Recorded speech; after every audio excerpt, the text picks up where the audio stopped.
Oh, from New York, New York, you are listening to Extra Time, presented by AT&T 5G. I am Andrew Wiebe with my partners in soccer, Matt Doyle, David Goss, Kalen Carr. It is the Monday Crew, and it is the first Monday of 2022 with actual MLS games to talk about. Coming up today from the AT&T 5G virtual studios, the best of the best from week one, the best thing we saw, the best performance by a team. Every single game, we will talk through it except for Houston RSL.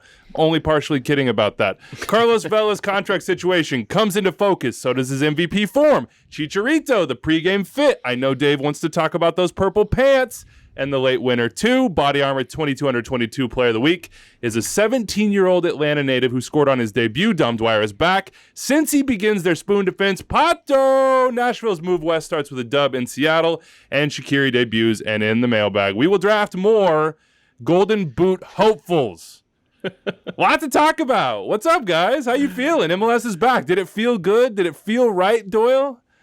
Yeah. It did, actually. You know, the last 2 weeks of preseason are always a grind, right? You're trying to get all that content out there, all that season preview stuff, and then CCL happens on top of it. So you kind of just feel like you're trying to keep your head above water, and then the games start. And like I was in this chair, glued to the TV, basically all weekend. Column came out. It felt good. I was listening to you and Charlie on MLS After Dark last night. Enjoyed that a lot, too. Got David Goss at 11 a.m. this morning. Like, it's just wall-to-wall MLS. Jeez. Have you just guys noticed nonstop? Doyle has gotten more and more positive with time? I feel like 2022, he's turned a corner.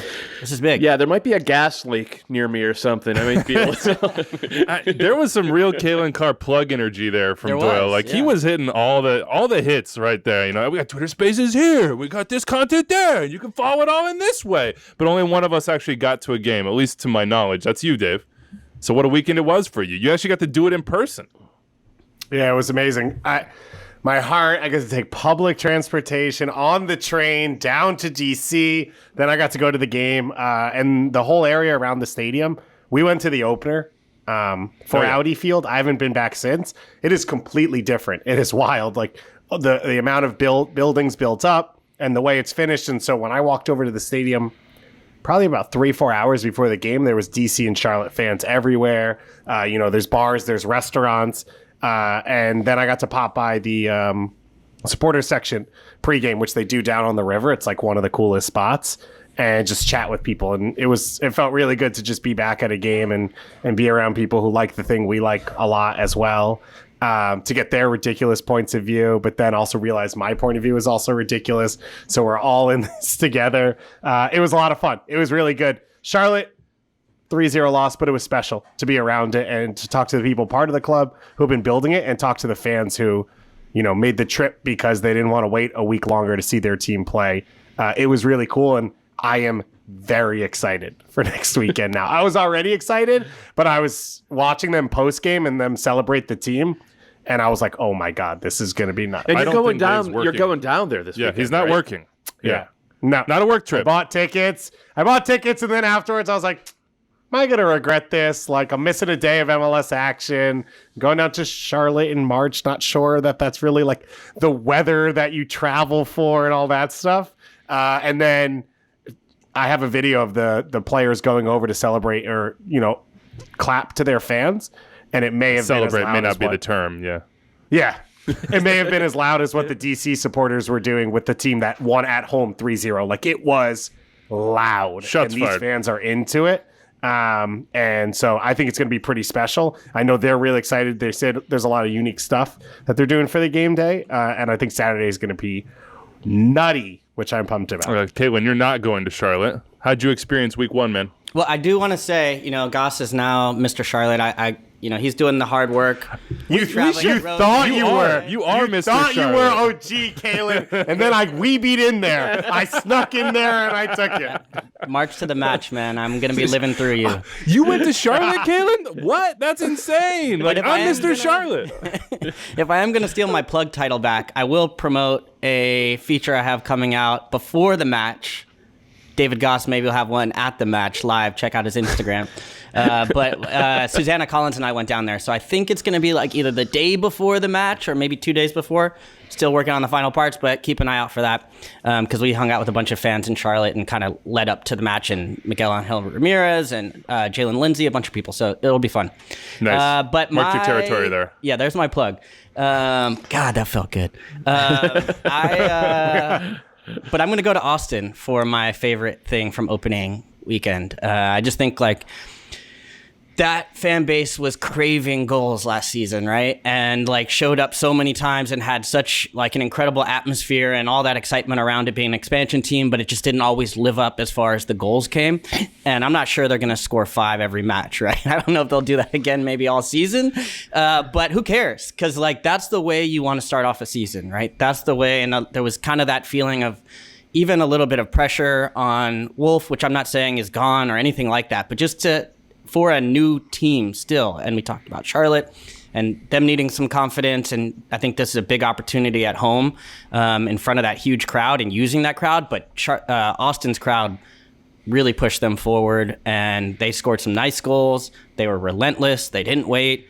When you're playing against Cincinnati, just go for the jugular. And I think a team like that really did. So it was a big, big start for the Verde and Black to start the season. So I was hyped about that. It was cathartic. It felt cathartic the way that they experienced it, and they had some openings against Cincinnati. We'll talk through those. Best thing I saw in week 1, and look, it was all over the place as far as my viewing habits on this one goes, but between Gago Slanina and the No War in Ukraine shirt, the Sounders warm-ups and the t-shirts with the Ukrainian flag and the No War on those Allianz Arena, the bins lit up in the colors of the Ukrainian flag. San Jose Ultras had some tifo. Houston and RSL shared a pic with the flag beforehand. There was just some real solidarity around the league in the face of, what is awful for many, many millions of people.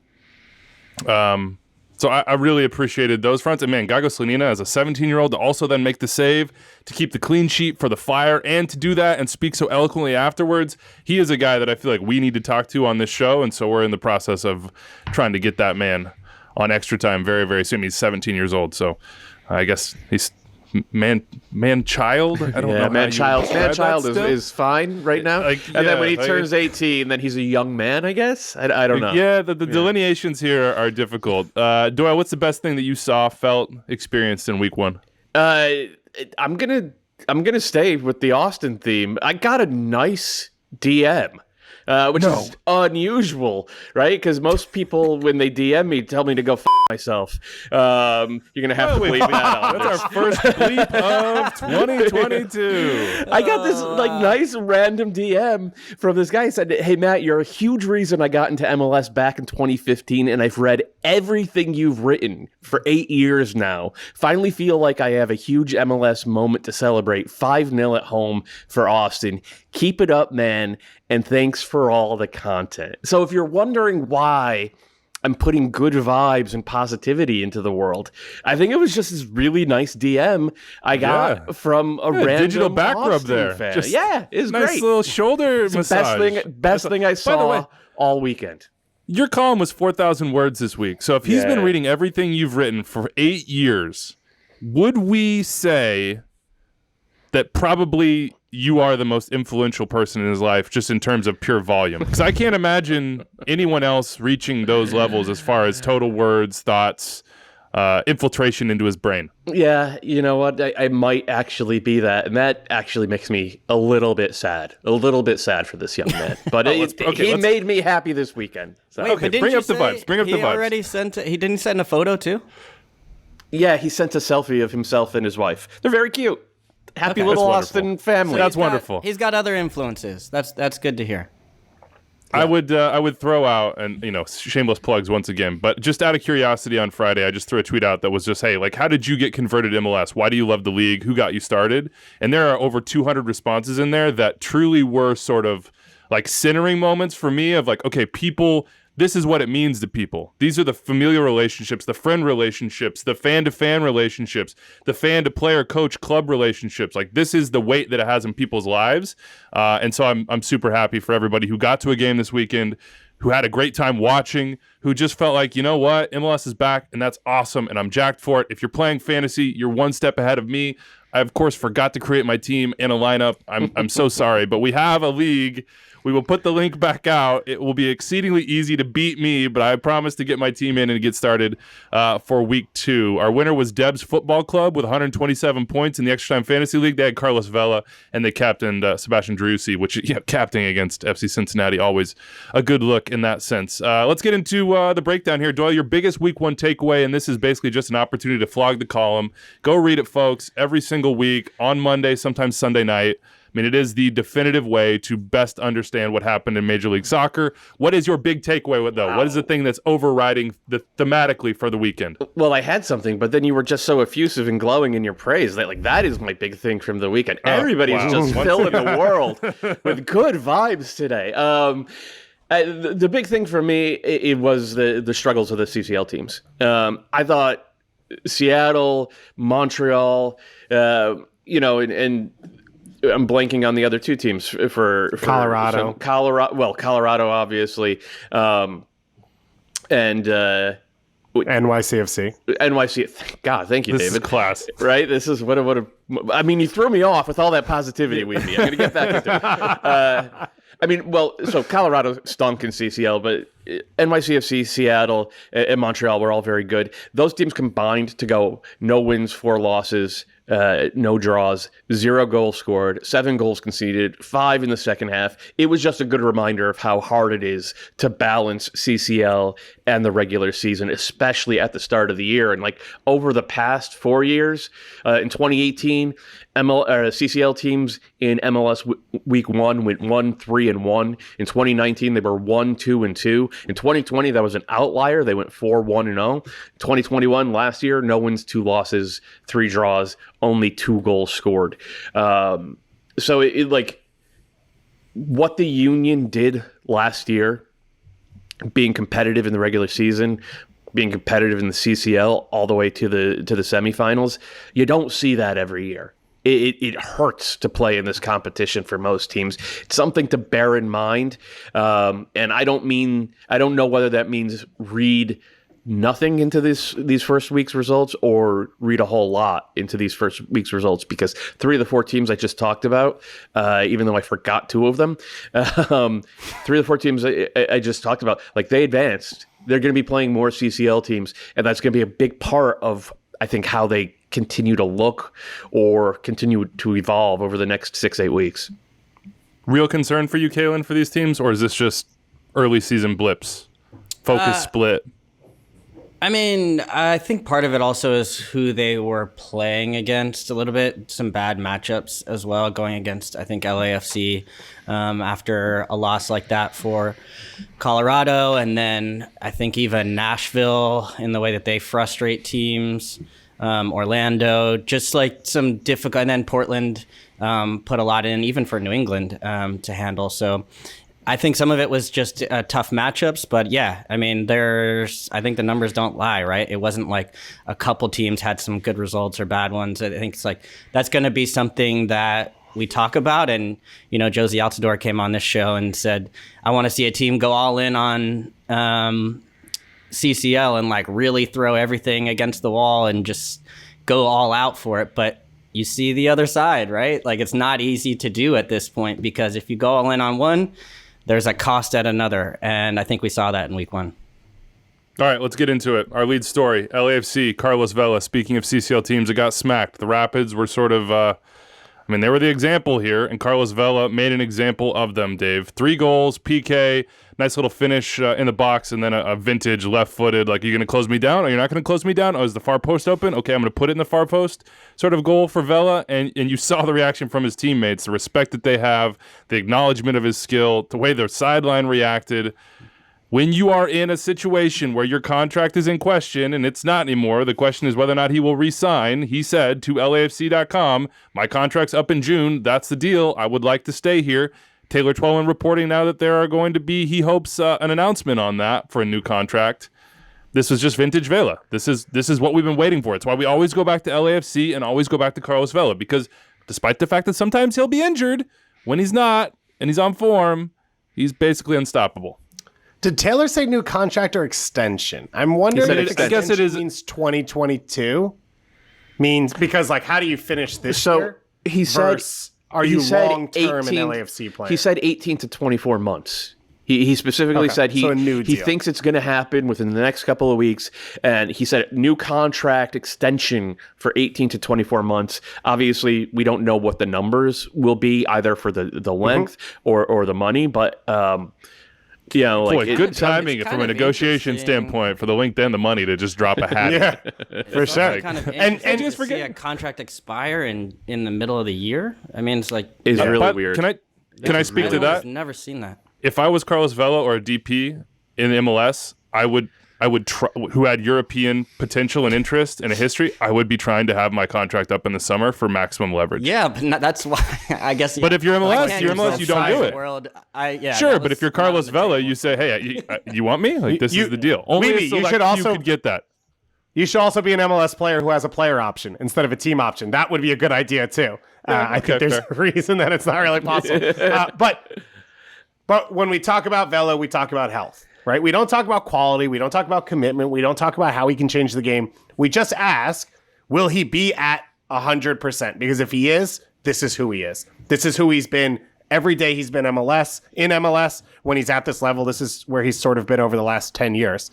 And I think that's the exciting part. As a fan of this league and as someone who watches it consistently, you saw him feel comfortable and be able to do the things that he does at a high level. And you just see on the second goal, they win the ball back and immediately Cifuentes is like, if I can just get it to Vela, he's going to make something happen. I don't even need it to be the perfect pass.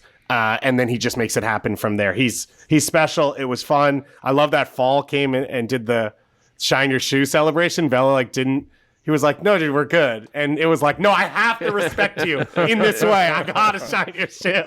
And it was awesome. And I think you saw the 32-52 bouncing after the goal. It just felt like Bank of California was sort of back for the first time in 2 years. I love the idea that Carlos Vela has his own CBA and he's just going to LAFC afterwards and being like, congratulations, I've picked up your option. I will take the 24-month variety. That's the one that I have chosen. But no, I mean, even in the play where he gets played in behind, he almost has to wait for the ball a little bit, and Abubakar, I think, is coming up behind him. But he just has that kind of uncanny ability where with the ball, he's almost able to hit another level, and the technique at top speed is so good to be able to kind of run in behind and get that finish. But even for LAFC, I mean, I tried to caution before last week when we were kind of leading up to week one to say, don't get too carried away, MLS fans or media or all of us on week one, right? Don't throw out, Austin's probably not going to be like this every week. But I'm finding myself leaning that way with LAFC and putting a lot into this. One, because of Vela and his performance, but I also just like the way the team is constructed, and I think the pieces that they brought in as well have a lot of MLS experience. So Ilie Sanchez came in. Then you also have Kellen, who came. Hollingshead came in very late. Oh, you mean the best number 6 in MLS who played alongside a guy at 6 who wore number 6? Yeah. No, I think he can be a best 11 this year. We saw Hollingshead only come in very late. We saw Arango come in very late. Crepeau was not really tested the way we've seen him have to be in Vancouver last year. So I like the way, especially with a new manager, the way that they've gone out and got some experience. I think that was really savvy to go, because they've gone out and done most of their work, I'd say, in the international market, bringing up young, talented players for the most part in the past to bring in even on depth pieces. And now I'm seeing that little shift this year from LAFC, and so feeling pretty confident about where they're headed right now. I thought Rodriguez was pretty lively in this game. as well. Had some good moments, 1v1, and then just the depth. You mentioned like going to the bench and it's Blessing and it's Arango, and like Rapids are looking across being like, we wish we just had an Arango. Like we don't even like, let alone off the bench, right? We wish we had a Musovski, let alone you're bringing him off the bench. Like to be real, maybe that could be our Baji from last year, and we'll talk more about the Rapids in that sense here in a second here. How do you think this Vela thing shakes out, though? Anybody have a prediction?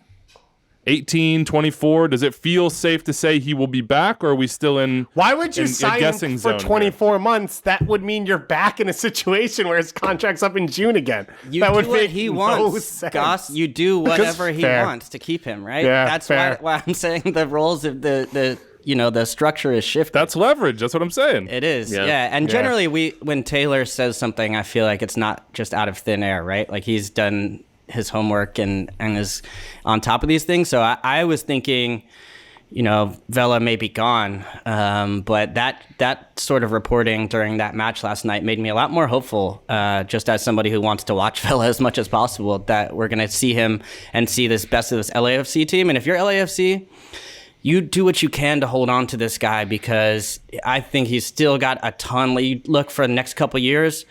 I mean, how long have we had players like this at this peak level for this long for one club, from start of their first day as an MLS team to like years going ahead? And that can get you through multiple managers. That can get you through some bad times to bring you back up pretty quickly. And I don't know.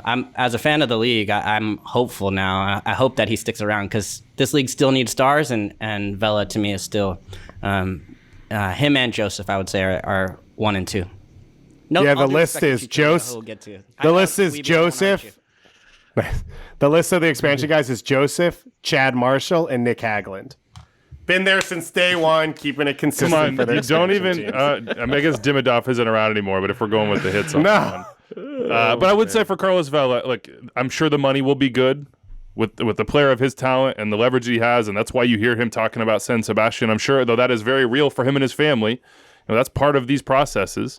But they're still unfinished business. Like, yeah, they got the Supporters' Shield and set that record, and he was absolutely rampant, best individual season in league history. Yeah, they got the CCL final. They almost got it done. But right now, it's a little bit of almost. Like, I don't know. Does he care about legacy? Does he care about winning MLS Cup? Does he care about all that?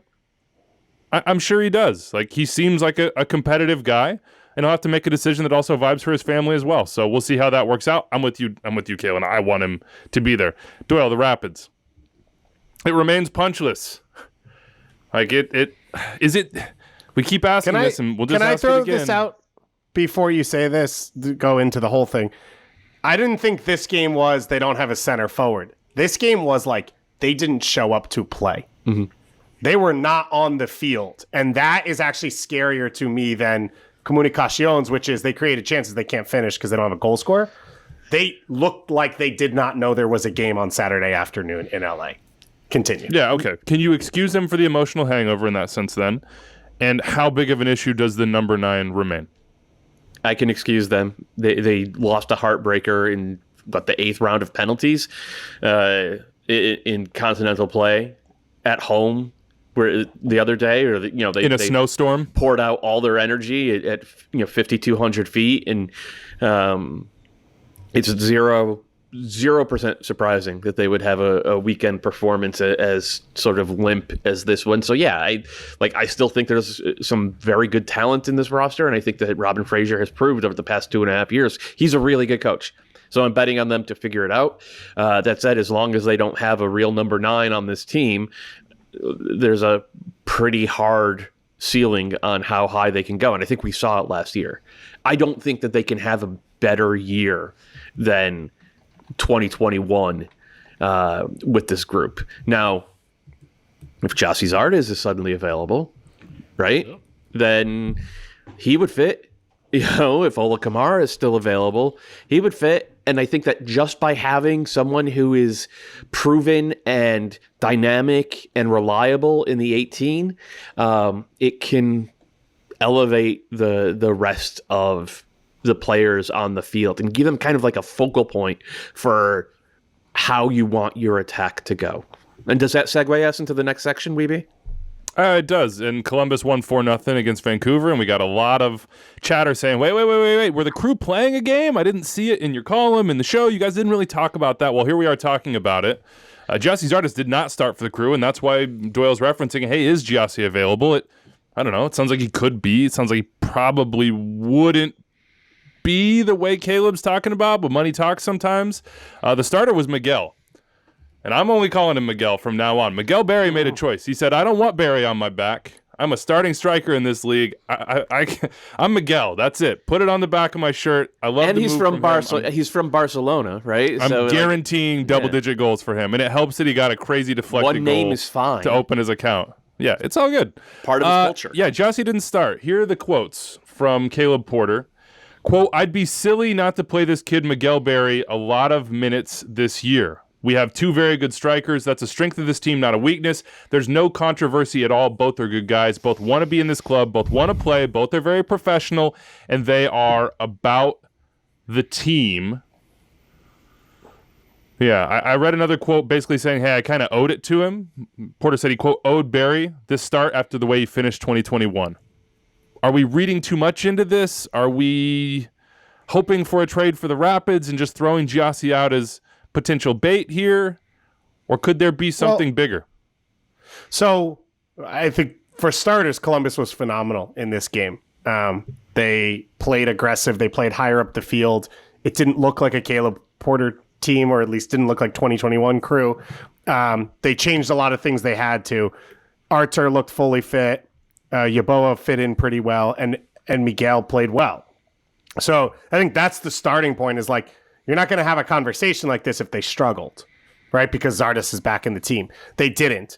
I think, to me, the biggest thing that comes out of this is Gyasi Zardes has, someone do math for me, 8 months to get himself on a plane to the World Cup if the U.S. qualifies in the final window. This is the only World Cup he will ever go to, right? They didn't qualify last time. This is probably it for him in terms of his career.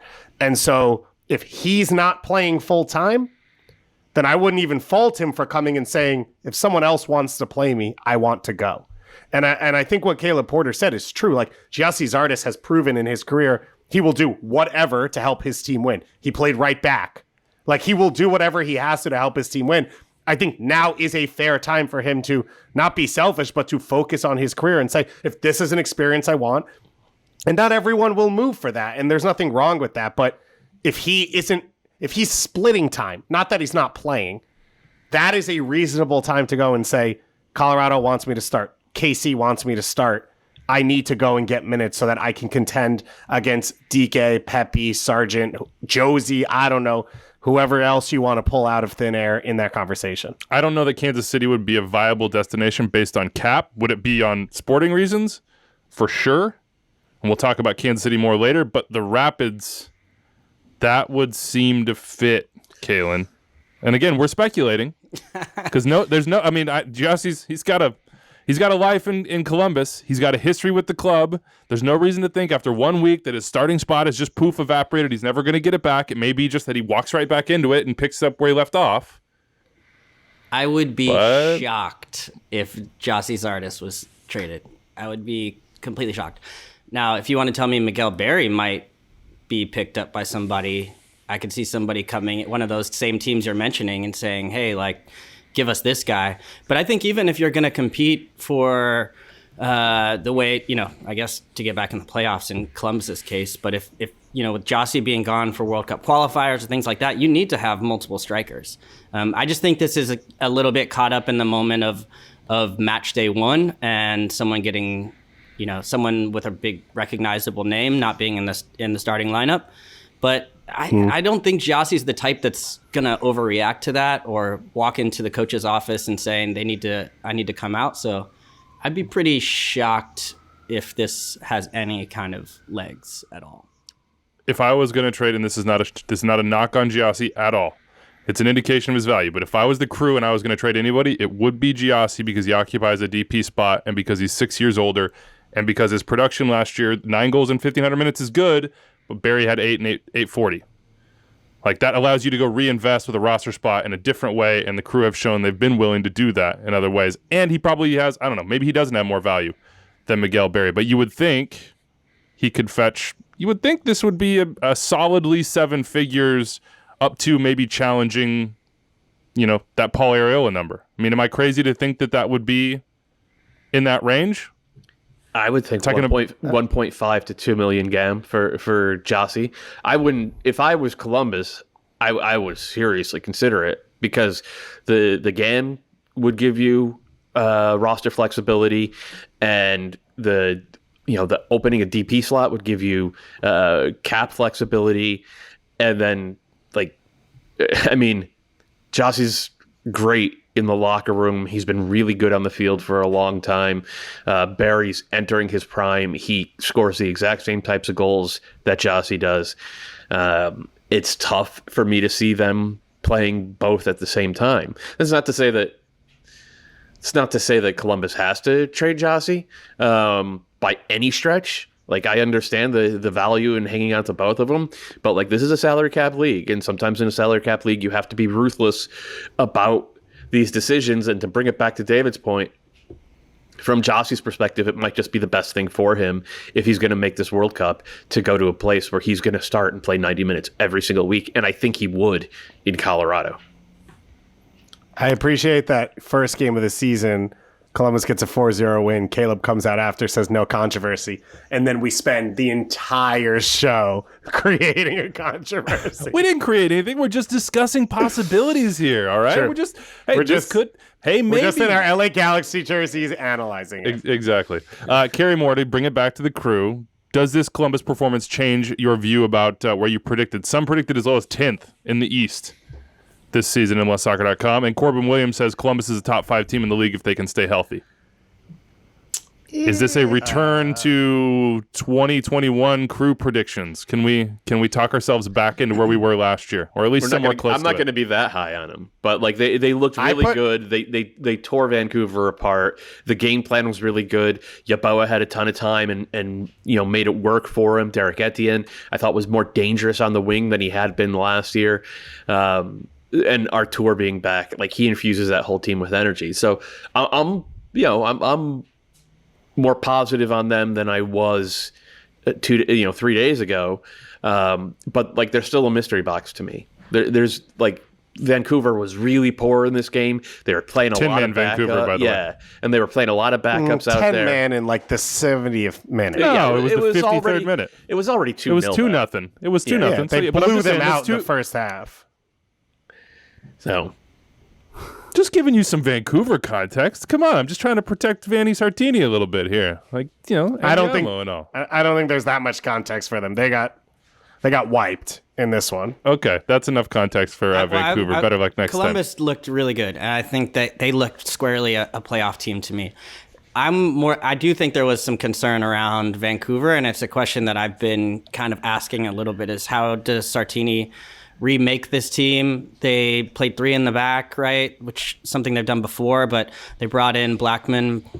It looked disjointed at times. The first goal, Barry turns a little bit too easily. It takes a deflection. Unlucky. They downgraded a little bit, I would say, from Crepeau to Hassal, who doesn't, it's hard to put it on him because of the deflection, but also, I thought he maybe could have gotten to that one. And then also Blackman gets caught over pretty far on, tucked into the inside on the second goal where Etienne kind of walks in. So still some question marks for me, especially around the back line and with the goalkeeper position, with the changes that have happened with Vancouver. And then also my question around Vancouver as well is, it's one thing when you come in late in a season as a manager and you bring that energy and you bring that passion, you get that sense of belief. And it's a very different thing going into year 2, where you really have to kind of work through the system. You have to change some pieces. You have to implement a style, and you have to do it over the course of a full season. So I still think Vancouver has a ton of talent, but and Brian White also didn't play in this one. But I think changing some of those changes still have some question marks. I learned a lot about Columbus to feel good, but I also have maybe even some bigger questions about Vancouver. Colorado's looking for a striker. I think Lucas Cavallini might be available for just go around the league, try to figure that one out. Brian White out, not in this game. Hurt. Galaxy 1, NYCFC 0. This looked destined for a scoreless draw until Chicharito did Chicharito things. Shows up in the leisure shirt with the purple pants, just the incredible vibes to begin the season. And the exact same vibes post-game with Jillian Sakovic. By the way, loved seeing her on the ESPN broadcast. That was awesome. But The Chicharito is doing... the call-up just out here, just moving. We move. But man, Chicharito post game after scoring a game winner is always inspirational, always spreading the love, always saying, "Not me, we with the Galaxy. Look at this performance from the boys. Bring them in." He'd use that third person. I love that. That's when you really want to be humble. It's wonderful, man. But the goal is brilliant. The goal is it's a perfect week 1 moment. Defending MLS Cup champions, NYCFC in town. Of course, we're already in town for CCL. Coming down to the final breath, Chicharito's been mostly anonymous throughout the game. Had one sort of snapshot on goal that was pretty impressive, but that was about it. And then here he is. He pops up. Doyle, this is what they pay him the money to do. It's why I picked him for Golden Boot. This is just, he has a knack for it. He does. And I'll go back to what I was saying last week on this show. It's not how many goals he scores. It's how many minutes they can get out of him. Because as long as he's out there, the Galaxy are going to be dangerous. I think they're going to be on the front foot more when he's out there. And we saw over the final 20 minutes because the Galaxy were grinding NYCFC down, and then they started pressing him over the final 20 minutes of the game. And that's actually what this goal comes off of. Galaxy just throwing numbers forward, putting NYCFC on the back foot, causing a turnover, and Raheem Edwards was just a lovely little slip pass. And if you can get Chicharito into those positions, he's going to hurt people, and he hurt Maxime Chanot, just cut him Preki style, and then roofed it. It was really, really impressive from the Galaxy because they didn't look gappy. They didn't look flimsy through central midfield. And even on the back line, there were a couple of mistakes. I think Nick DePuy fell asleep a couple of times. But even so, they just looked harder to play against. And if you have that with Chicharito out there and with, Douglas Costa, who, wasn't great in this one, but you could see the moments of individual quality. This is a team... it's like the Crew. I don't want to get too high on them after week 1, but you saw a lot of the stuff in this roster that makes you think it's not just a mystery box. It's a high upside mystery box. It's a mystery box that you could really talk yourself into this team putting up 60 points, 63 points over the course of the year and being the type that nobody wants to face once the playoffs come. I And to can Doyle's also talk point, myself I think into the other side still. For sure. But I think to Doyle's point, and what stood out to me was the first 20, 25 minutes, I thought there was a couple openings, and it was like NYCFC is going to tear them apart. They didn't. And those final 20 minutes when the Galaxy pushed and attacked and pressed, I don't think that the attack would have the confidence to do that last year because they know what's behind them. And so it just felt like with Delgado and Raveloson in that midfield, there was the confidence that they could step forward, they could be on the front foot, and they weren't 100% going to lose. And I don't know that the Galaxy were capable of that last year. And that was a big change to me. And that's without, if Derek Williams is really the starter when he's healthy, whatever it is. And, there might be other pieces along that back line that improve them. But I thought you saw the presence of Delgado. I thought you saw that connection in central midfield add to what the attackers can do, the freedom that they had in the game. Yeah, I was going to just only to add, I thought LA would need to win this game 3-2 last year or 2-1 or something. This was a game where I was like, can they actually hold a 0 against NYCFC? This is the defending champions. And yes, I know they've been in Champions League, but Tati, Golden Boot winner, I think he had one really good look where he kind of gets in behind with the header that goes just wide. But for the most part, they were strong in the back. And I think some of the subs and the changes that came in, I thought Sasha came in and did a good job getting on the ball. Cabral seemed to get stronger as the game went on. Efra came in. But they started to apply that pressure. And so I think it was a big step forward for the Galaxy to get that late winner, of course, but also maybe more than anything to hold a 0 against NYCFC. That was impressive, and I think a step forward for The way that Vanny's talked about wanting to have this team and showing that they can win a game like this, even understanding the circumstances and playing at home and NYCFC being in CCL, I still think it was a huge win for them. Early 2021 vibes on this one with Chicharito heroics, with just kind of a glow around the stadium. Douglas Costa with his debut, as we said here, he's smooth, he's slick. You knew he is. Technically, he's brilliant. The question is production, and I don't think he's played a preseason game, so we'll let him ease in and evaluate him as he goes. Jun Araujo might be hearing something. I don't know, maybe not. Possible red card in this one. We covered it ad nauseum on Instant Replay, presented by Cheez It. If you want to go check that out, Charlie and I both with our takes on that, as well as the pool reporter. Coming up clutch, getting a good answer from referee Joseph Dickerson about what they saw on that play. What's the swag on Cheez-Its that you got? Because I love Cheez-Its. You're trying to. I don't know if you can claim that. We have Kalen Carr here in this podcast right now, and I don't know that anybody ate more free Cheez-Its. I thought Kalen was a Pop Chips guy, or is that Doyle? No. Doyle was the Pop Chips guy. No, Kalen's a Cheez-It man. When we were in the studio, I love Cheez-Its. It was bad. That's the only positive of the studio shutting down, was taking me away from those Cheez-Its. Kalen's the only person who lost weight in quarantine because he had no Cheez-Its. That definitely didn't happen, but boy, that was a time. Yeah. Wow. So I just have Pavlovian response to studio. I'm drooling right now thinking about Anders' mom's chocolate chip cookies and eating like 3 of them straight frozen for lunch out of the freezer every single day. That was a healthy lifestyle that we were leading around those times. Portland Timbers, New England. Big Fox on Saturday night. Matt Turner did not play in this game, out with an injury. And it looked like New England was going to pull it out until Jimmy Chara came and had himself a AT&T Goal of the Year candidate. Got on his bike, found the bottom corner. Well done to that one. What did you make of this game overall, Doyle? 2 teams with ambitions. Certainly, I think in the East, New England's maybe a little bit more crystallized, but Portland just got to an MLS Cup final, just hosted it. I mean, they had no answers last year when Sebastian Blanco didn't play. And Sebastian Blanco, he did play in this one, but it was only the final 10 minutes. In this one, they had answers going forward. Even when he was not on the field, because Santi Moreno playing that right winger, and he's an old-fashioned winger in some ways because he starts with chalk on his boots, but then he will come inside and be a playmaker, except he's not an inverted playmaker.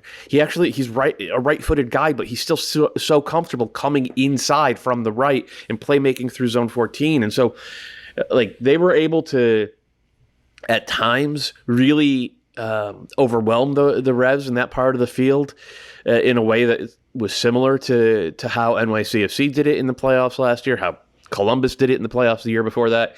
And that shows some good game planning. But I think that Moreno having that ability and being that type of talent makes me think that the floor for this team, if Blanco can only play 1,200 minutes this year, the floor is higher than I thought it was. And I think that is a massive relief from week 1 if you're a Portland fan. And this is, obviously it's a one-off, so maybe it doesn't mean as much as I'm saying, but also he had 4 assists in 350 minutes last year.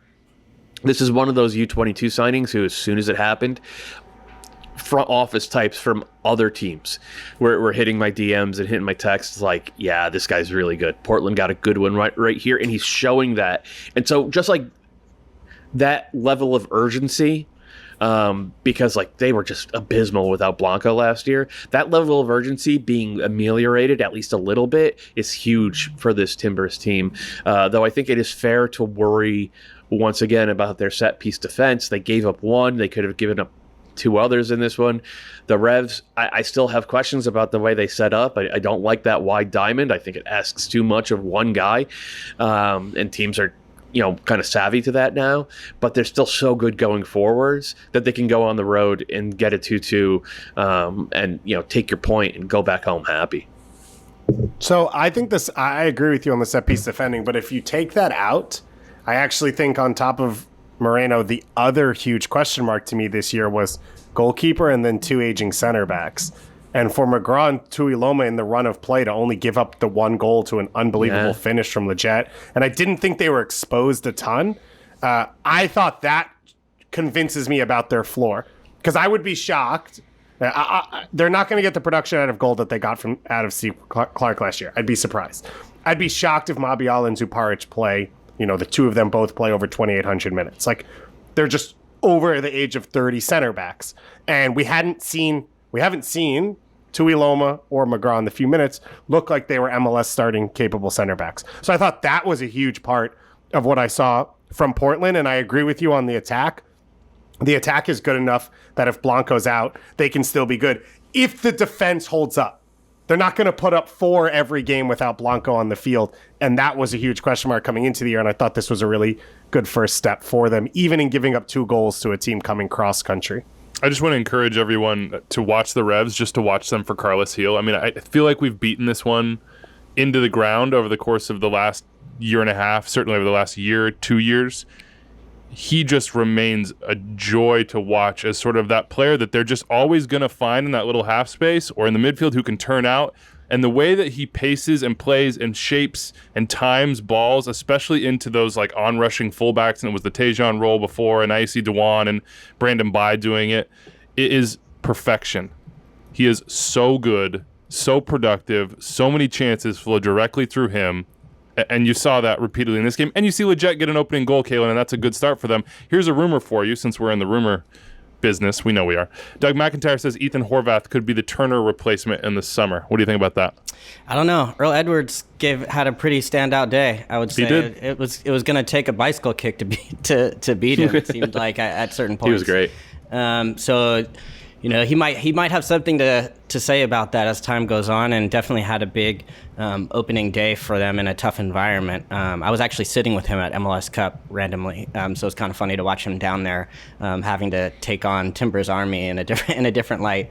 But yeah, anyways, I think also to get to back to your Carlos Gil point, I think Sebastian Leggett is going to work really well with him because I think at times Carlos has always looked for those, those kind of, he can play those killer balls or longer ones, but I think sometimes just someone to play with a little bit more throughout the run of play, just in possession, to kind of knock it to him, give it right back. Leggett was able to do that a number of times. And then I think also there are times where New England lacked a little bit of a late arriving run, exactly like we saw on the Leggett goal, coming from the middle of the park. Because Carlos Gil likes to drift to different sides. He often finds himself isolated out wide, serving in balls, creating overloads. That's what he does.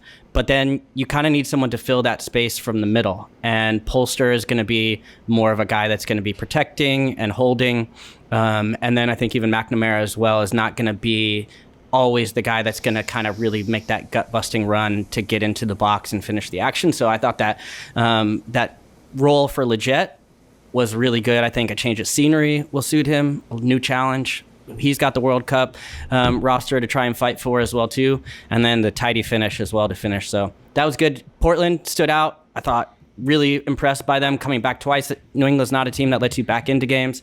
And then the Sebastian Blanco one worries me a little bit. I still feel great about I was impressed by what they did. But I don't know. I'm worried about him. I hope they give him some time to really get healthy and come in. Because just coming in late in the game, long late season, he put a ton into getting back last year. So I think they're going to have to be a little bit slow with him. I don't like seeing that K-tape. If you look at, I don't know what the underlying numbers are as far as how much K-tape you see in MLS if you're watching games week to week, but that's generally a later in the season type thing you'll see more often on every player. But I think it's tough because you're still licking some wounds from last year if you went all the way to Cup. K-tape, for those of you who are wondering what the hell that might be, is when you see a player who has the tape on their muscles to sort of help them in a recovery or help them with an injury or an imbalance they may be having. That's what that's for. So we had a question real quick. Jonathan Baldari asked, when it's time for Blanco's full return, who goes to the bench, Moreno or Asprilla?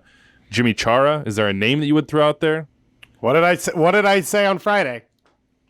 Right? Remember we did the Twitch watch along? Don't do it. I'm just saying, we watched the Twitch watch along, and someone asked us what Asprilla would do this year, and you guys were both like, "Oh yeah, he's gonna have a great year. He's the locked-in starter," and I don't think so. You didn't like that goal? You didn't like his goal? What do you want? What more do you want from him? Fair, but then that might be at center forward. That's fair too. Just saying. Nishgoda starting in this game. By the way, let's go to Atlanta I think we Sporting. talked about it, that ball though from Moreno too. Yeah, That little was flick, the way he pulls it up off the ground, right, to fall into the path for an easy touch and finish. And Espria made it look easy. It's not that easy, but Atlanta. Can I give you a little right now, just to give you like that boost you need halfway through the show? Oh yeah, man.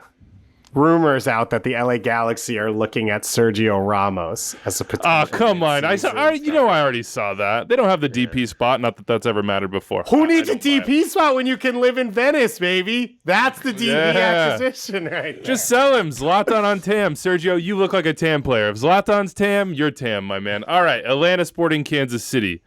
Luis Araujo, he is not TAM. He's a DP. He had a beautiful goal to start things off for the Five Stripes, and then he pulled up immediately with the hammy.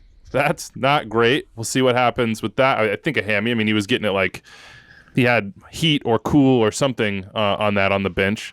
That's a bummer. But then Dom Dwyer comes in, and Dom Dwyer hasn't scored a goal since September 2019. I mean, it is pre-pandemic for Dom Dwyer as it pertains to MLS goals, and he gets a beautiful left footer. You got to ask Andreu Fontas why in the world he would ever let Dom Dwyer get back to his left foot in that position. But Dom did him.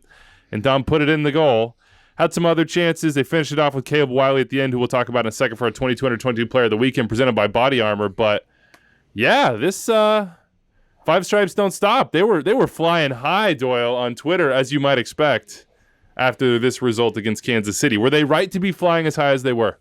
They should be pretty happy. I mean, this is a team that had, I think, one win against a playoff team in all of 2021. And like, even though Sporting Kansas City looked really poor in this one, I think they're still probably going to be a playoff team this year. So I think there's reason to be happy with that. Atlanta basically didn't have their starting central midfield.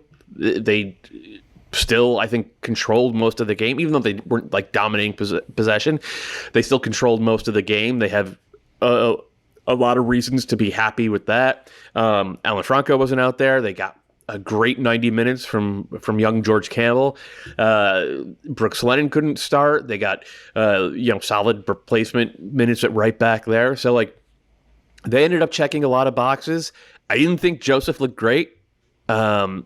He looked maybe a little bit fitter than last year, and if that's the case, I think that's a little bit of a worry. But I thought, like, in general, Gonzalo Pineda came out with a really, I think, smart game plan. This is a team that was going to hit Sporting Kansas City in transition, because why would you ever do anything else? And then selective pressure. And he straight up said afterwards, I think Felipe was talking it on your MLS After Dark last night, Weeby. He straight up said afterwards that, like, we were happy to give up possession in this one, because we knew that if we did that, Sporting would come upfield and we could get at them on the run. And lo and behold, they scored their second and third goals, came completely on the run as Sporting KC came upfield. So I thought it was a good game plan. I thought a team full of, at least half full of backups executed it well. There's a lot to be happy about if you're an Atlanta United fan this morning. Though, like, as with everyone, there's a couple of things to be concerned about as well. Dave, have you workshopped your Weeby impression to rub it in, the Fontas and Defender of the Year? And I'm just going to get this out before you can get it out there. I mean, he should have been wearing one of those orange cone jerseys that Cincinnati's defenders had on. That's really tough to be a team in orange if you're Cincinnati. That joke makes itself. Yeah, cement boots moments for Fontas. How concerned would you be about Sporting Kansas City? Peter Vermees basically afterwards said, yeah, we had good moments, and I agree with them. They had some good moments. They had some times where I thought, okay, well, they're going to create a good goal scoring chance here, or you're in a good position, and they just didn't quite have the timing, etc. But he said, look, it was individual mistakes that killed us. What'd you make of this performance from them? I don't think it changes a lot about my perception of this team, right? They're a high possession team, but they have these openings in transition. I don't think that's going to change with Uri Rosell in the group. The hope was Jose Mari would be that guy, and he came in because of Rosell's injury.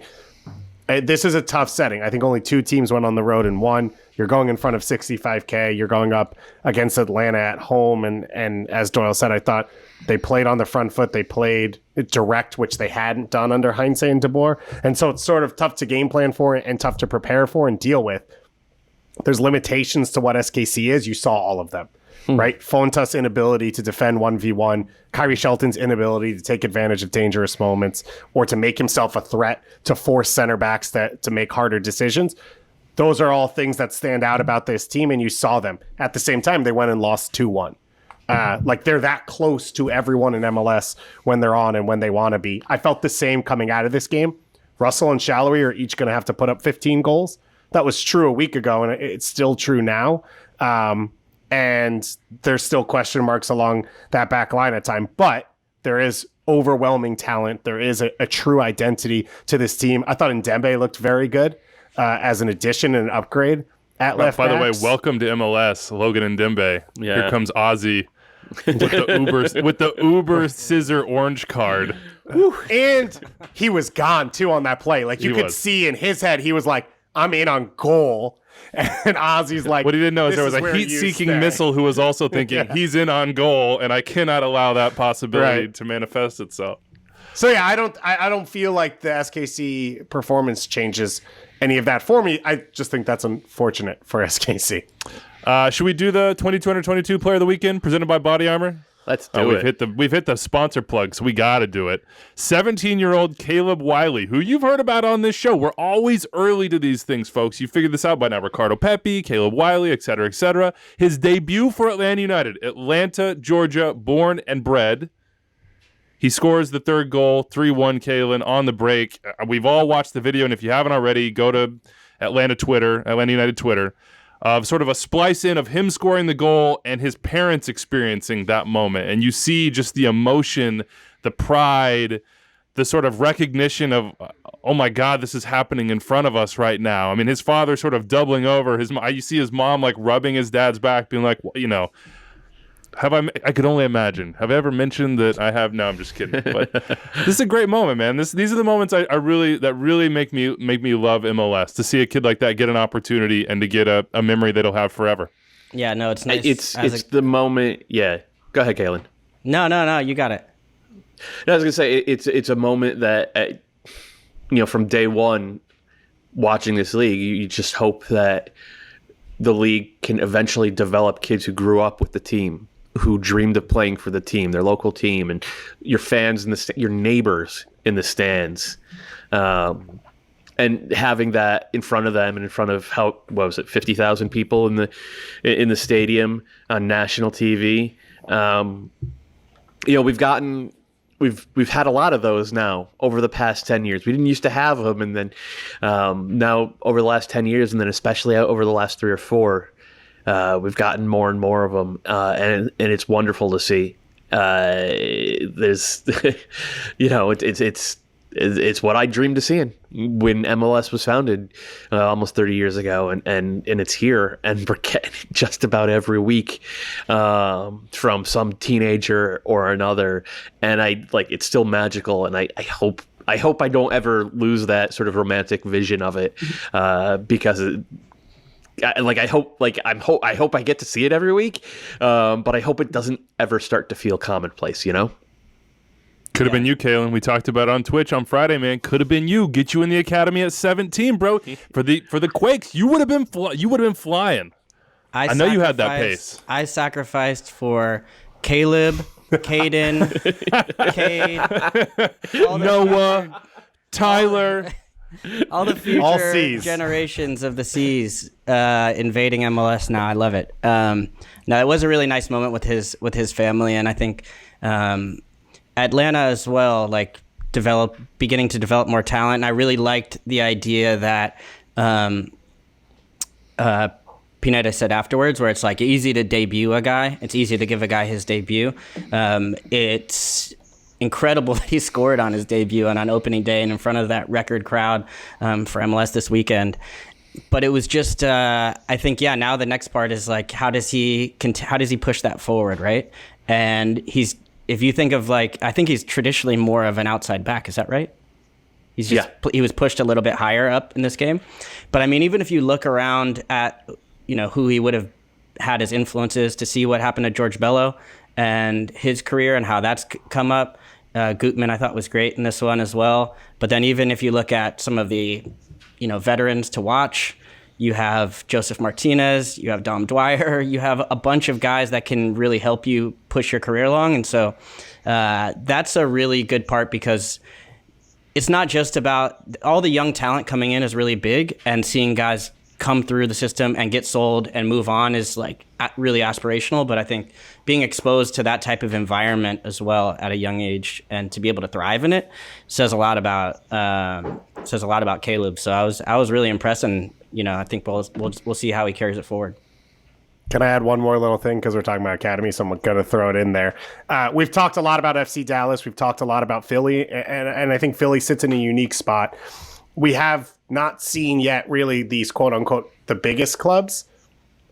They've spent money on the Academy, and the purpose of that is to fill in that first-team roster.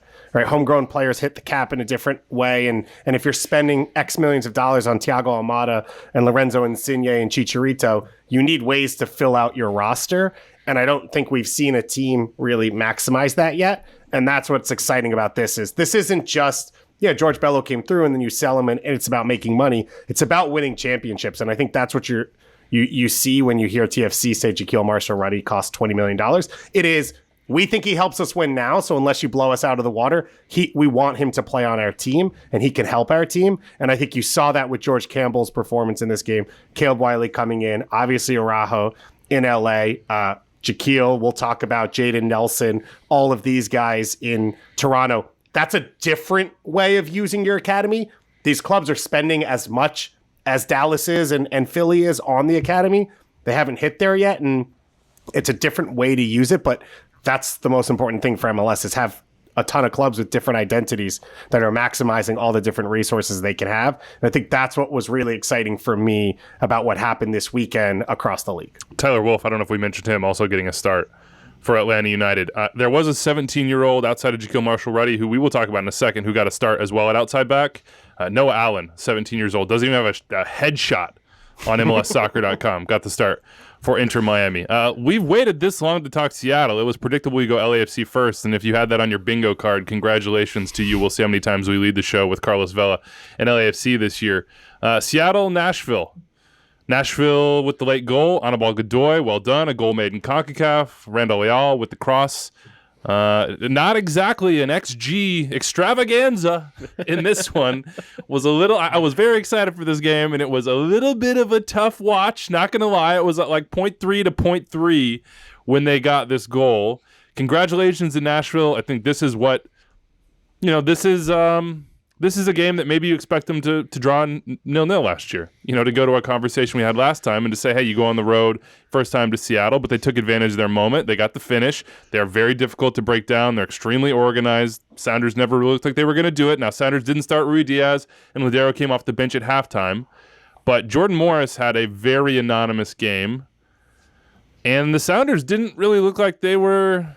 I don't know. The quotes afterwards were sort of like, hey, things are still clicking. This is after they just won 5-0 in CCL. Like, we're not quite there yet. We don't have the chemistry. Something's a little bit missing. Anybody have a take on the Sounders and what we saw in this game, and how much it matters? I know that Anders filled our group chat with some... Anders was spitting fire last night. I don't know if we could call it slander. I don't know if it goes into that category legally. But he was heated up. He was not happy last night. Anybody have a thought on the Sounders? Yeah, they moved the ball really slowly, and I think that is maybe part of the chemistry that they were, referencing afterwards. When you're playing a narrow diamond, which is what Nashville came out in, right? They played a 4-4-2 with Dak McCarty as D-mid, and then Godoy and Sean Davis as shuttlers. And, it was basically saying, like, we are happy to just keep it 0-0 here, which is fine. That's what you want to do on the road against a good a good team like the Sounders. But you have to, against a diamond like that, you have to pull them side to side. You just have to make those midfielders do 40-yard sprint after 40-yard sprint after 40-yard sprint and like wear them out, let the ball do the work. And Seattle wasn't really able to do that. Part of it was, I mean, they had Jordan Morris playing left winger and he's pinching in so far that it was essentially a 4-4-2 from Seattle with Nuhu pushing up from left back and providing all the width. And like Nuhu's good in a lot of ways.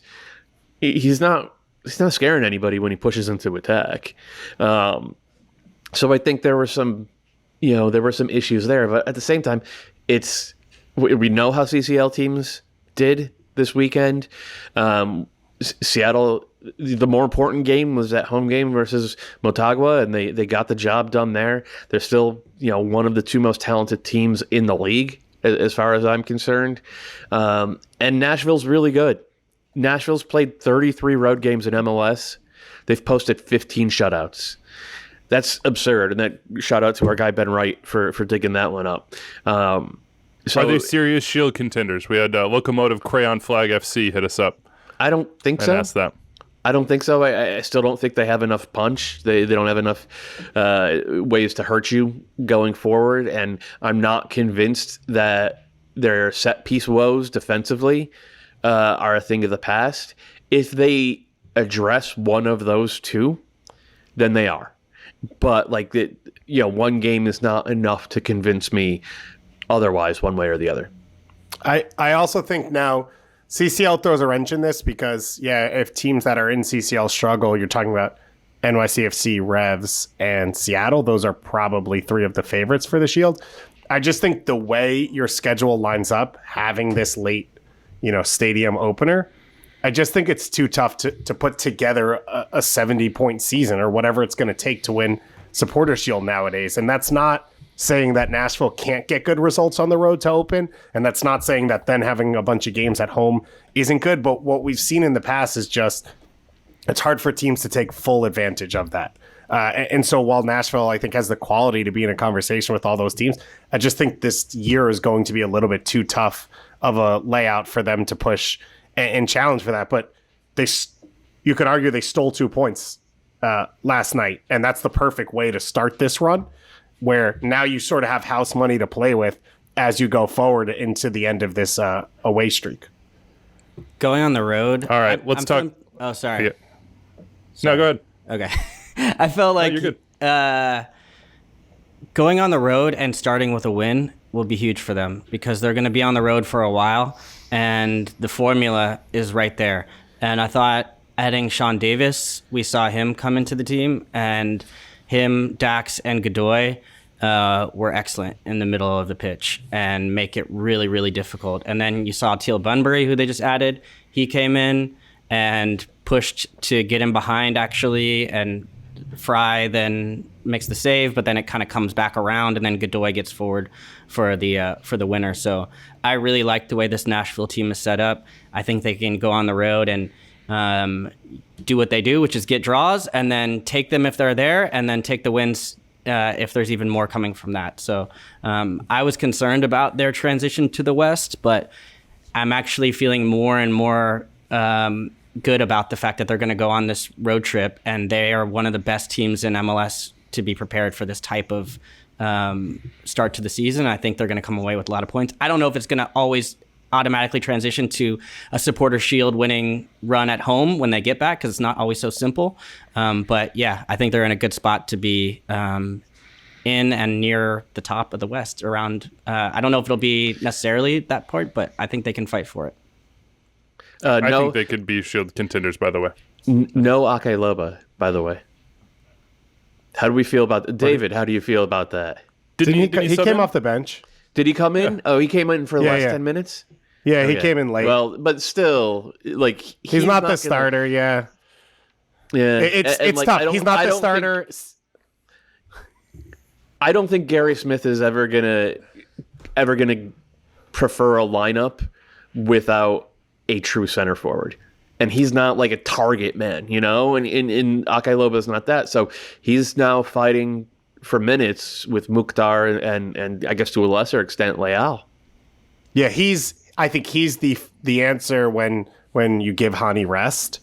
That's where he's kind of going to find his minutes, and then can he get goals and get a little bit of confidence? I thought Hani looked really good also yesterday, because there's a question, can he keep up that level? And he was dangerous, he was active. But yeah, it feels like, especially even like going out and getting Zubac, is like he's got to have a big dude that someone else is coming off of, no matter what their name is and who it is. And it's going to be tough for Loba, but the ceiling for this team is with Ake Loba being a factor. And I think with the money they put into him, Gary Smith's as aware of that as anyone. And so he's going to have to find his minutes. Will they be road games? I don't know. Is it sort of a slow start for him, and then he gets a bunch of minutes when they pack in the home games once they open up in May? That might sort of be the way his season goes. A real test of the David Goss theorem we have here with Ake halfway Loba. though, came halfway last season, so maybe we got a little wiggle room. Okay, yeah, that's fair. So you're saying from like June, July on, it's a full From June year. to It's 2023 a second June. year. It's not the second season. It is the second year. That's how we do this. It's 22 under 22 rules. Okay, I think Nashville have a chance at it. Their road form and their ability defensively on the road will give them a chance. I actually think it's the home form that would hold them back from a shield run. You have to be rampant at home, and last year they drew more games than they won at home, so they need to turn that around. They would have to turn the new building into an absolute fortress, like a 3-point fortress. Kalen, give me your thoughts on Shaqiri's debut. He went 90. He had like what? He had like 0.42 expected assists, and he had that one, as Doyle coined, thunder. That was saved. He called it a what? I never heard that before. Really? Oh, that's How many times are we gonna that's a Matt Letitia special is what like they it. would call those. He looked. Oh, sorry, we got a siren coming by. No, don't apologize for sirens. That means something. There's something underneath the surface here whenever we hear a siren. Yeah, I thought it was a fine result for the Fire and Inter Miami. But I would say from Shaqiri perspective, he didn't look great to me. He looked a little bit rusty. I would also say the same with Douglas Costa at LA Galaxy, where you can see the quality is there from both of them, right? But it's just like that little bit of game fitness or sharpness, or just really lack of like context, like not really understanding the league. And I think specifically for guys that like to dribble a little bit or like to have their touches or want to beat guys one-on-one, that match fitness or understanding of even matchups who you're going against. There were a couple times where I think Shaqiri gets like a nice little meg off, but then there's 2 or 3 guys around him, or wasn't expecting pressure when there was. Same with Douglas Costa as well. So I think both will be impact players. The quality is for sure there, but it might take a little bit of time to really get your legs underneath you. And it's different than just being like a goal poacher or someone in the box, or even just somebody who's going to be focused more on distribution. I think the guys that need more touches need a little bit more time to adapt, especially if they want to run at guys or create opportunities. So, but I like him in the middle. I think Ezra's got him in the right spot. So good for the Fire. I think Gagi did a good job to keep them level late. And taking a point on the road is a good building block for them. But he's in the right spot. He's just going to need a little bit of time. Give me your quick take on Inter Miami, Doyle. My Gonzalo Higuain Golden Boot stock doesn't look terrible, but he looks more like assist man than he does goal scorer at times here. Yeah, he's a distributor. He's got Ariel Lassiter. He's got to give him double digits. Yeah, I thought he played that free role in a 3-5-2. So kind of like a 3-5-1-1. I thought he had really good chemistry with Ari Lassiter when he came in for Campagna. Campagna looked a little off the pace. He looked fit, and he's got so much quality. I think he had 7 key passes. He led the league in key passes this weekend. He could have had an assist. He looked really good. It was, I think it's the type of role and that he's probably best at this stage of his career, and that formation has a lot of solidity around it. What it doesn't have is much attacking oomph. So one of those central midfielders, because it's 3 dudes in central midfield and then the 2 forwards in front of them, one of those guys is going to have to make those sort of lung busting runs out of central midfield to be an extra runner at opportune times. I haven't seen enough Jean Mota to say if that's in his bag, but it's not really what Mo Adams does, and it's not really what Gregory does. So there's work to be done, but I thought Higuain looked really good. I thought Miami looked bought in, and the structure was good, and like considering what they've been for 2 years, that's a good start to this season.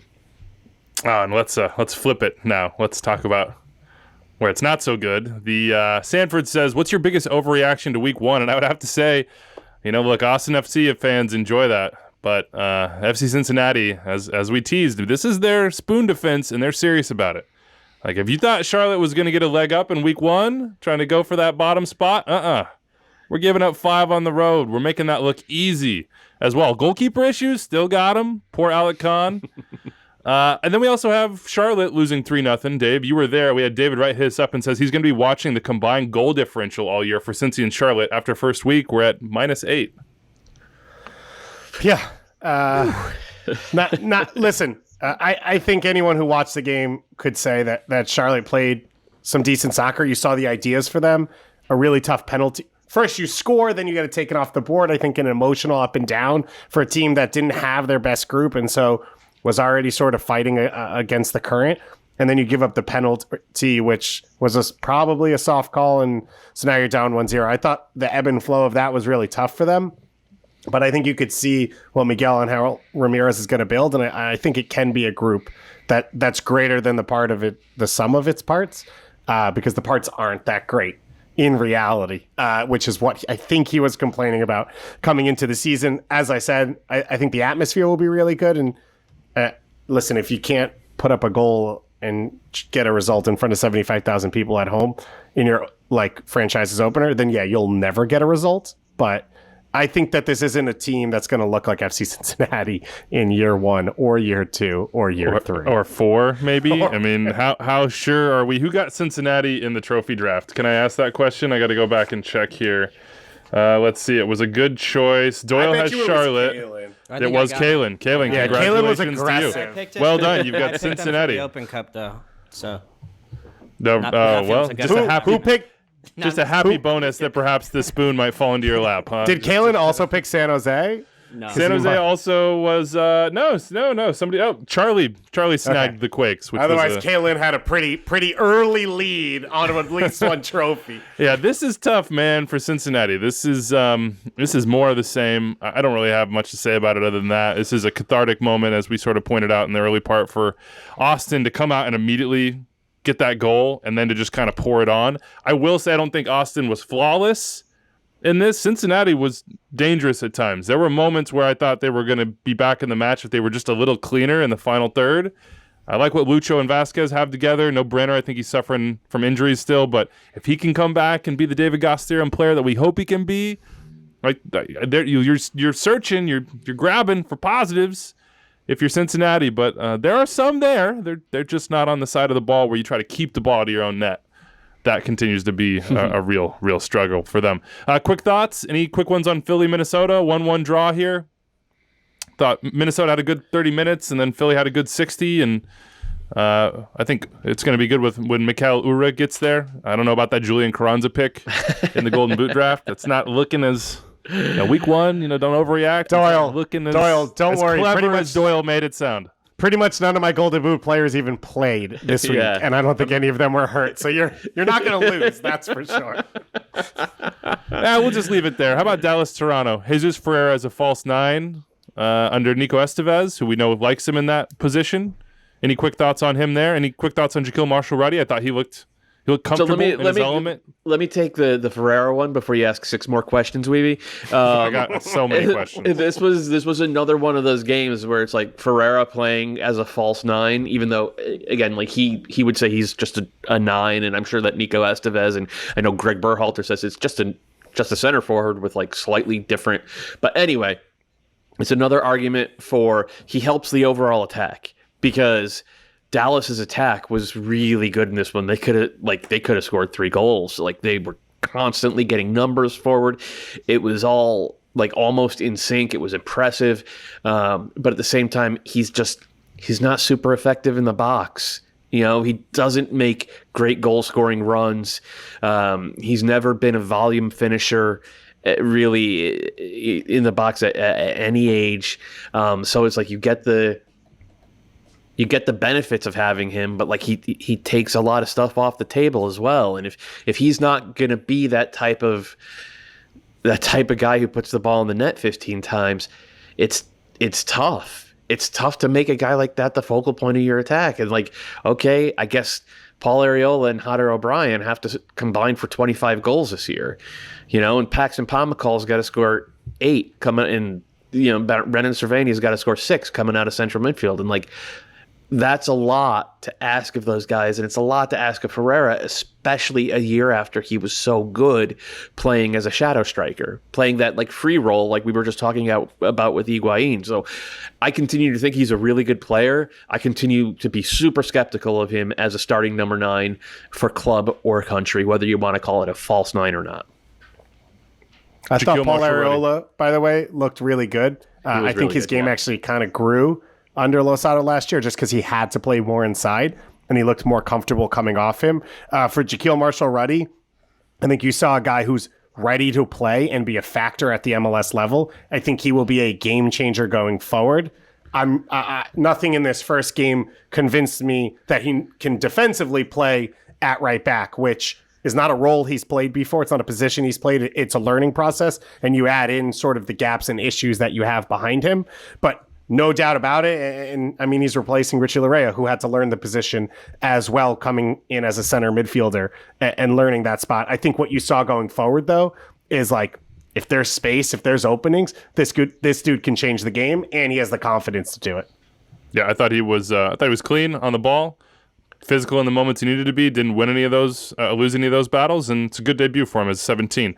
How about our weekly segment here? How did Mateus light him up? Who wants to tackle the Almeida project?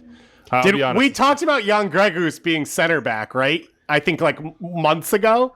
And it's like we weren't that far off. It was Jackson Ewell. It's similar. I did not get to watch this one, but I watched the MLS in 15, and it's just a string of the Red Bulls either turning the ball over, winning, or passing through lines and being like 4-on-3 with about 30 yards of space between the midfield and the back line. It's just scramble central. Yeah. Like it just feels terrifying and panicked if you were on that back line at all times of just like, oh crap, here it is again. Oh, okay. Do I commit? Do I fall back? Oh, we're all falling back as a group. Oh my God, hope they don't finish. Oh, we lost 3-1. But they're not all falling back as a group. That's the thing. It was a 3-6-1 with man marking. The Red Bulls blew San Jose's doors in. They were just so much better. And San Jose, like, if you're facing the Red Bulls, and the Red Bulls only crossed twice from open play all game long, then your team is a mess. Your team is an incredible mess, because the Red Bulls are one of the crossingest teams in the league. They love to cross the ball from open play. And if they're only crossing twice, it means they're just running up the gut every single time. And it turns out that they were running up the gut every single time. San Jose is going to keep losing as long as they keep playing like this. And it's on the coach. It's on Matias Almeida. To be clear, it's on, like, this is a decision that Matias Almeida has made with how he lines this team up and their principles of play. We will continue to discuss in this space as games stack up. But there is some big news in Red Bull land. Kevin Thelwell saw that MLS roster compliance day and was like, nah, no, not for me. I am off to the Premier League. Hello, Merseyside. Hello, Everton. I've changed jobs, so he is no longer with Red Bull New York, and Dennis Hamlet will step in, who had been there, obviously. Gerhard Struber says 1 or 2 more transfers are in the pipeline, and he has a big trust in Hamlet. Well, one of those has arrived today. Ashley Fletcher from Watford on a 6-month loan, and rumors that it could be extended outside of that. He had scored some goals at Middlesbrough and had been at Watford in the EPL, but hadn't really played. He's 26-year-old forward. Luquinhas is coming in. What do you think about Thelwell? Peacing out. I mean, congratulations to him. Everton sounds like a great job. Yeah, it never really was clear why he came here, and I think in leaving, it's not really clear what any of that was about for the last few years. Like he left a Premier League job. He came here, didn't really establish any specific sort of ideals or fundamentals, and then he left for a Premier League job. So, and I think a lot of Red Bull fans sort of feel that way. But yeah, not exactly the best way to start a season. Although the 3-1 win was really nice, and it was cool to see Omir get a ton of minutes, Daniel Edelman and Serge Goma getting debuts. Let's go, boys. Red Bulls too. Any final Red Bulls thoughts? No, it was like they looked a lot like they did at the end of last year. And if you're a Red Bulls fan, you have to be thrilled with that because they were a tough team to beat last year. But also they scored 3 goals. And remember, over the final 20 games of last season, they scored more than a single goal just twice. So getting Klimala on the board at the start, getting debuts from the 18-year-olds, or not like Serge Goma was 16, right? So getting debuts from a couple of teenagers, getting 3 points on the road, getting 90 minutes from Aaron Long, checked a lot of boxes in this game. And I think that Red Bulls fans are right to be pretty happy, especially with some reinforcements apparently set to arrive. Let's talk quickly Orlando, Montreal, and apologies to Houston RSL. We will not be addressing that 0-0 draw. Although in any way other than this mention. The one I'm about to say. Anders is like, are you kidding me right now? The converted college winger fullback of the year, Griffin Dorsey in the lead. Yeah. He's in the lead to replace. That might actually be, we should probably make that an extra Daniel time award, Lovitz, Richie Larea. Who else have I missed? Year after year, there's always one. Yeah. Yeah, that was well done. Big time for Pato. Meets his guy, Kaká, before the game, who's being honored, then goes out and gets himself a goal on opening day, much to my delight. He's back, baby. Comeback Player of the Year campaign has begun, but I thought Oscar Pereira with an interesting decision to start Cesar Araujo, who they went down to Uruguay and got this offseason. Also reports coming out from Argentina that Gaston Gonzalez will arrive in May. He's a 20-year-old left winger. Facundo Torres made his debut, looked clean, looked tidy, didn't have a ton of like game-breaking moments necessarily, but Orlando did have a couple. One off a turnover to make it 2-0. Benji Michel cashes that in from Mauricio Pereira, and then the first goal, as Doyle pointed out, and you go watch that on his Twitter on MLSsoccer.com in the highlights, a nice 13 pass, sort of patient build-up, and then when they saw the gap, sped it up real quick, balling behind to Huan, and that's how Pato got his goal. So a great performance from Orlando City in Week 1. I will say nothing to worry about from that for CF Montreal, by the way. Okay. Like if Vincent you're CF hit us up Montreal, and basically asked if there was. Yeah, like if it keeps up like this, then be concerned. But the more important performance was the one against Santos, and that was a great performance. It's a tough week. Again, we'll say it again. Tough week for all of the CCL teams. Do not fret too much if you're a CF Montreal fan.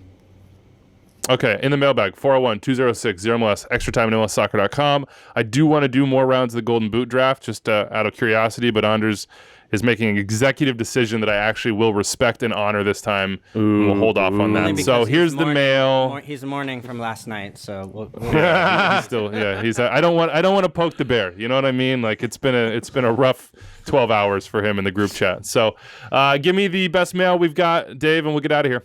Okay. Colt Hoffman, and his subject was Doyle was right. And his email says, I hate this statement so much. We're just trying to build Doyle up so much to start the year. Just get all the vibes in so he's encouraged, and he'll crush us with his...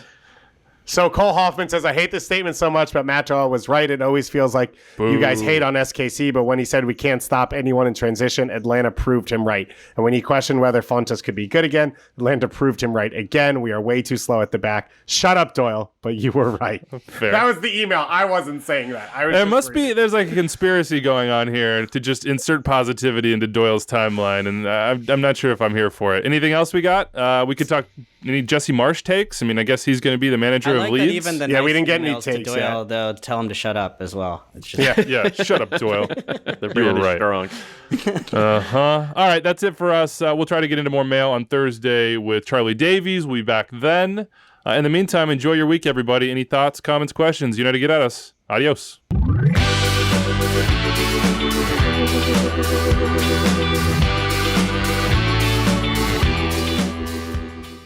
Congratulations, you made it through more than an hour of extra time. That means you love the show, and if you love the show, you probably want more episodes. Click right here for more episodes of Extra Time, and here to subscribe to the MLS YouTube channel. Thanks for following along.